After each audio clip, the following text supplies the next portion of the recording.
engagé. Donc pour moi c'est fait, m'a fait parler avec les femmes qui sont passées.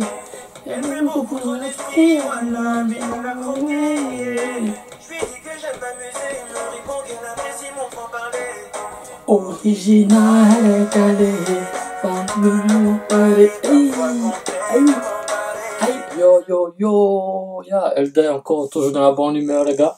J'espère que vous allez super bien aujourd'hui encore. Petite vidéo, comme d'habitude, pas trop longue, et aujourd'hui on va essayer de parler d'un sujet super important. Et ce sujet là c'est le research proposal. Donc dans tous les documents que vous devez déposer pour la bourse, le document le plus important et le plus complexe, c'est le research proposal. C'est le document que vous n'avez pas avant. Avant, vous avez déjà vos bulletins, vous avez déjà vos diplômes, il reste juste à les traduire en anglais. Voilà, donc je disais tantôt que ce document-là, c'était le document le plus important et le plus complexe. Et pourquoi est-ce qu'il est complexe? D'abord, il faut que ce document-là soit écrit en anglais, et en anglais vraiment bon, vraiment technique, vraiment clair. Parce que c'est ce document-là qui va venir ici au Japon. Et c'est sur ce document-là que les Japonais vont se baser pour vous sélectionner finalement. Et le deuxième point qui fait que c'est super important aussi, il faut que ça soit en rapport, oui, avec ce que vous étudiez. Donc c'est pas parce que vous avez vu quelqu'un qui fait l'informatique au Japon, qui a du succès aujourd'hui, que vous avez fait peut-être la géologie ou bien on va dire le droit, que vous allez abandonner carrément le droit pour venir faire aussi l'informatique. Donc c'est quelque chose que vous avez commencé là-bas et que vous voulez continuer ici au Japon. Et ce que je dis là, en fait, ça concerne la bourse de recherche. C'est pour ceux qui viennent avec le niveau, on va dire, master, DUT ou bien ingénieur. Donc, pour ceux qui viennent avec le niveau bac, ils n'ont pas besoin de déposer ce research proposal. Maintenant, le premier point, super intéressant, super difficile de ce document-là, c'est la nature, mais le thème que vous allez choisir. Et il y a différents points qui font que ce thème-là, ce topic comme on dit en anglais, est vraiment important et il est déterminant. D'abord, le premier point, c'est qu'il faut que ça soit intéressant pour les deux pays. Il faut que la Côte d'Ivoire et le Japon, ou bien votre pays et le Japon, se retrouvent dans ce thème-là. Il ne faut pas que vous preniez un sujet qui intéresse seulement votre pays, où les Japonais sont déjà avancés, n'ont pas les mêmes problèmes, ils n'ont plus ça, c'est plus leur priorité. Moi, je prends un exemple super terre à terre pour que vous compreniez.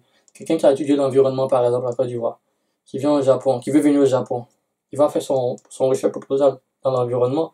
Il va dire non, il veut mettre en place un système pour permettre la séparation des ordures ménagères pour que la commune, la ville soit plus propre. C'est bien beau, mais les Japonais n'ont pas ce problème-là. Les Japonais, par nature, déjà même depuis des années, ils séparent les ordures. Et quand tu es de l'autre côté là-bas, que tu penses que ton problème avec les ordures, avec l'idée que tu as, ça va aider les Japonais, ils n'ont pas ce problème-là ici. Ils ont déjà réglé tout ce problème-là. Donc, il faut que votre idée soit intéressante pour les deux pays. Il faut que ce soit un truc en commun. Ah ouais, on a ce problème-là. Et si tu étudies ça, ça peut nous aider. Le Japon aussi regarde. Yeah. We have this problem. If you do that, this can be helpful. Le deuxième point qui fait que c'est intéressant, ce truc-là, il faut vous appuyer sur un problème ou bien un existant. On ne vous demande pas de venir refaire la roue. On ne va pas vous demander de venir faire le nouveau réfrigérateur qui va cuire du riz chaud. Il faut s'appuyer sur un existant, quelque chose qui existe déjà et qui a un problème. Et vous avez une once de solution, vous avez une idée à apporter à ce problème-là. Et ce problème doit intéresser les deux pays. Donc, ça devient compliqué encore. Un truc qui intéresse les deux pays et puis qui doit s'appuyer sur un existant. Quand on sait que les Japonais sont super avancés, donc vous voyez que ça devient un peu plus difficile à rédiger ce truc-là. Bon, c'est un petit conseil rapidement, avant de passer au second point. Pour ceux qui font l'informatique, mais ça, pour ceux qui font l'informatique, je conseille que vous utilisez un thème qui n'est pas purement informatique. Je ne sais pas si vous me comprenez. Il faut que ce soit un thème en informatique qui combine l'informatique à un secteur d'activité, par exemple, l'informatique et le transport. Comment utiliser l'informatique pour améliorer le transport?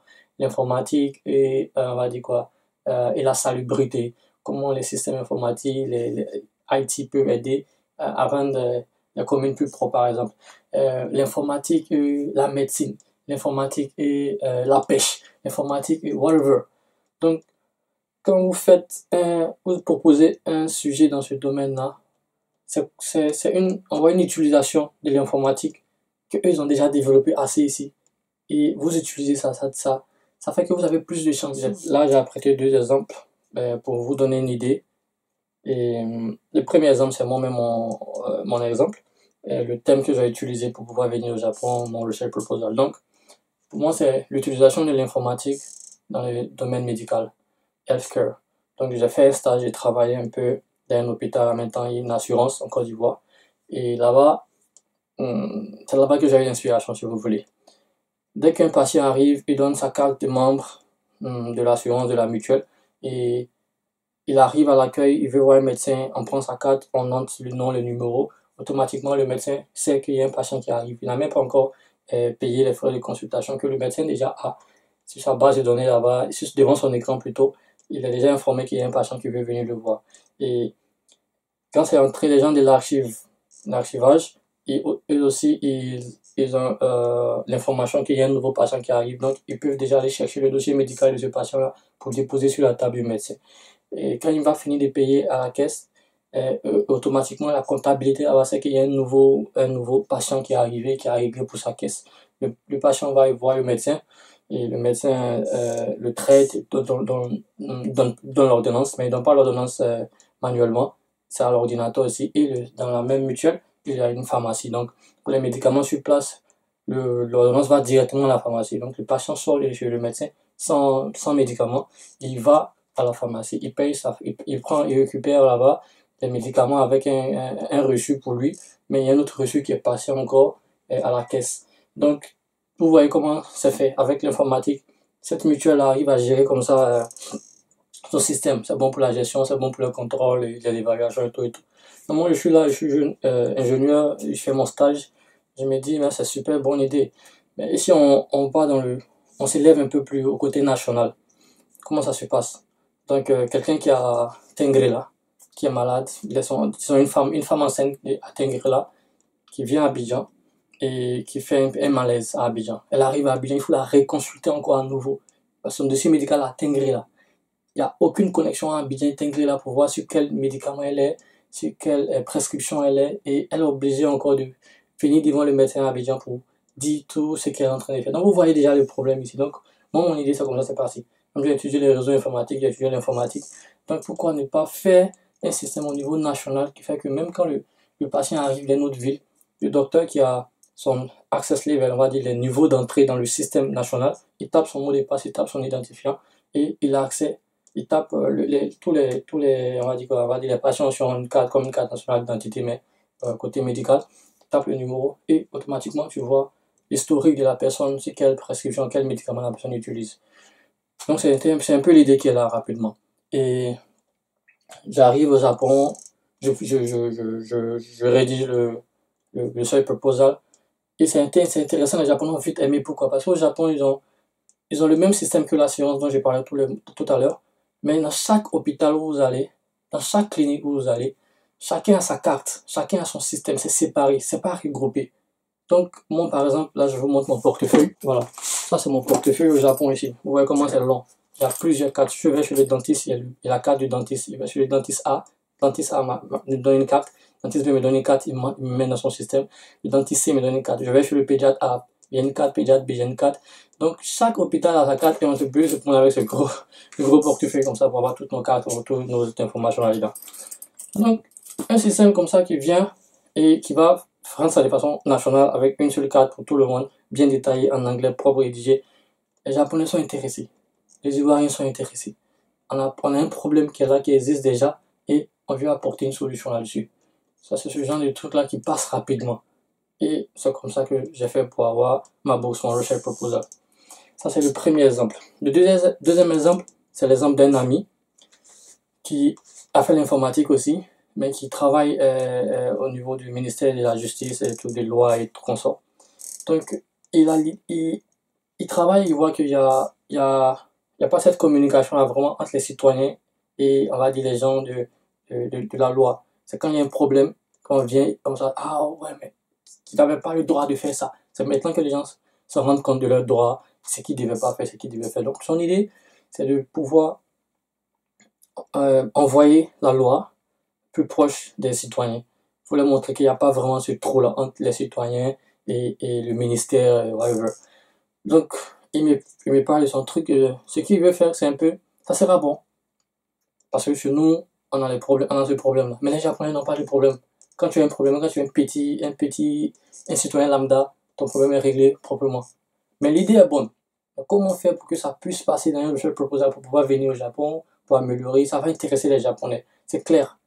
Dans tous les pays, même au Japon, ailleurs, les gens ne maîtrisent pas trop les lois, les articles, les codes et consorts, right? Donc, je lui ai proposé de faire ça comme ça. Il y a ce qu'on appelle gamification en informatique. C'est un nouveau concept, pas trop nouveau, mais voilà, c'est gamification. C'est-à-dire, tu prends les concepts de jeu, le concept de jeu, les rewards, les récompenses, de gains du jeu, et tu associes ça à un domaine où on faisait pas du jeu avant. Vous avez un peu Pokémon Go. Les gens marchent dans la ville en train de chercher à collecter des Pokémon, mais ça les fait marcher, c'est bon pour l'activité physique. Donc, j'ai dit à mon ami, alors tu fais un peu de gamification dans la loi. Donc, tu apportes le concept de jeu.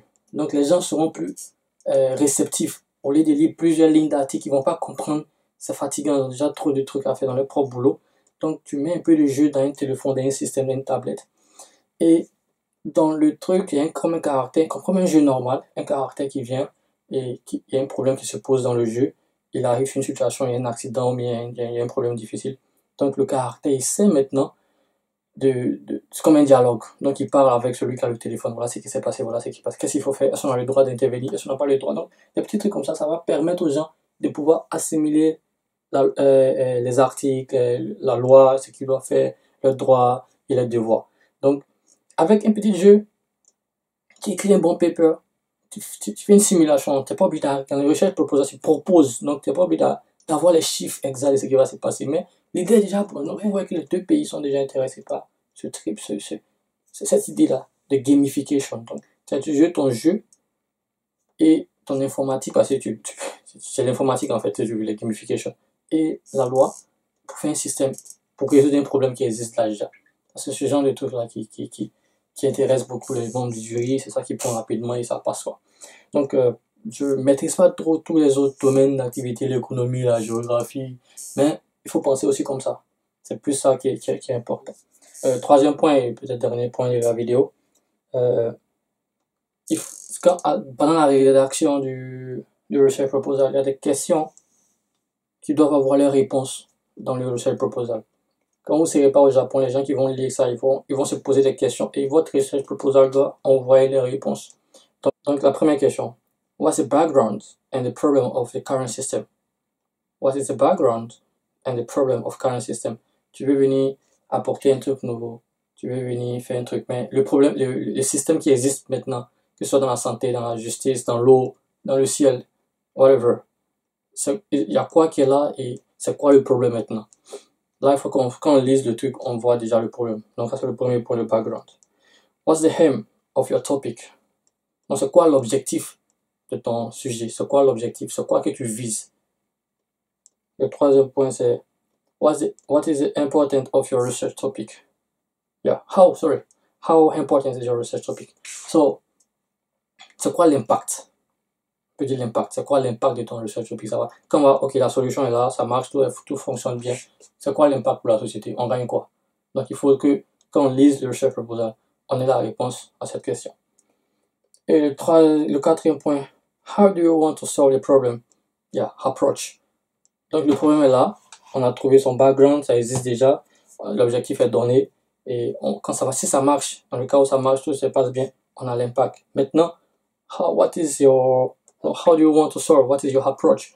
Comment tu approches le problème? Comment tu veux gérer? Parce que beaucoup de personnes ont vu que tu as le même problème. Mais ce qui va faire la différence entre vous, c'est la manière, la méthode avec laquelle vous allez résoudre ce problème-là. C'est ça qui va faire, ah ouais, on va utiliser moins de moyens, avec cette méthode-là. Ça va demander trop de moyens financiers. Ça, c'est trop technique, c'est trop futuriste, ça va pas marcher. Donc la manière dont vous approchez le problème pour le résoudre, c'est ça qui va faire la différence entre vous. Donc voilà, je crois que c'est ce qui concerne le research proposal. On ne peut pas tout dire dans une vidéo, c'est ce que je veux faire, les vidéos de 10 minutes. Donc il faut rester connecté, il faut s'abonner, il faut partager. Et puis s'il y a des questions, mettez en commentaire. Si les questions demandent de faire une autre vidéo, on va faire d'autres vidéos.